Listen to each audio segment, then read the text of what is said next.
So things started to kind of transpire in December, I guess it was. There was just sort of a spotlight was shone on the downtown, the opioid crisis. It wasn't just Prince George, it was every community in BC was grappling with it. It was hot in the news, spotlight was on downtown. Major meeting on December 3rd, 150 people overflowing city council chambers. And a plan was hatched from there. Yep. Let's pick up the story there. What happened after that meeting? There was a lot happened after that meeting. A lot happened. Committee was established. We got together on 3 or 4 different occasions to just talk from each, or hear opinions and discussion from each one of the representatives on the committee. So that continued on, as I said, for about 3 or 4 meetings, and then all of a sudden the pandemic hit and it was put on hold. A special meeting was held on December 2nd, and council heard from a number of community members, including the business community. When it was sort of coming to a head, if you will, there was a committee that was struck with the Chamber of Commerce.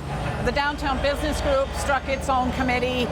There were a lot of moving parts at the time, and it became not so much a downtown issue, but it morphed into a community-wide issue. Is it still? What we're doing downtown, we're having to do in other areas of the city.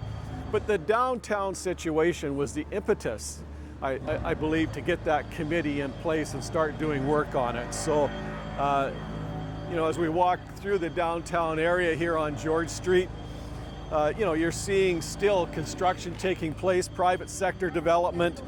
But as I said, it was the downtown issues that really was the impetus to that committee.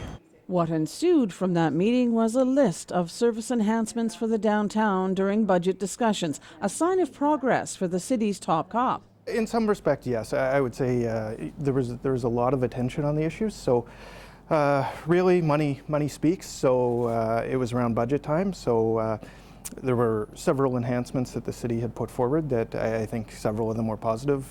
In particular, enhancing the bylaw presence down there and the bylaw services in that area and moving that to a 7-day-a-week model.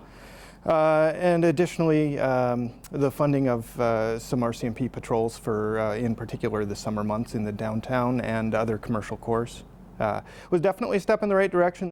We were getting traction. The meetings were starting to coalesce.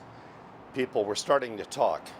That's the problem when you have a public forum like that, a public forum type committee.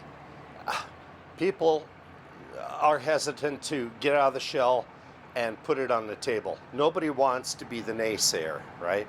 That committee had met on more than one occasion, and then. As you know, we issued some orders under the Public Health Act in the last couple of days around schools, around pubs, bars, and nightclubs, and restrictions in restaurants, around travel, and on mass gatherings in the community. And then, of course, the Select Committee for a Safe and Inclusive Community had a few meetings. I don't know how much progress there was there, but there was definitely some discussions and some plans to move forward. And then, of course, the COVID pandemic kind of hit and put a lot of that on hold.